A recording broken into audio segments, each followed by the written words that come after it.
আপনি আমার সেই মধু ওই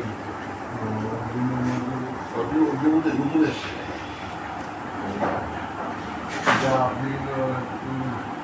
নক করলে আমি দিতাম অনেকদিন মতো খায় না বছর সময় আনার জন্যে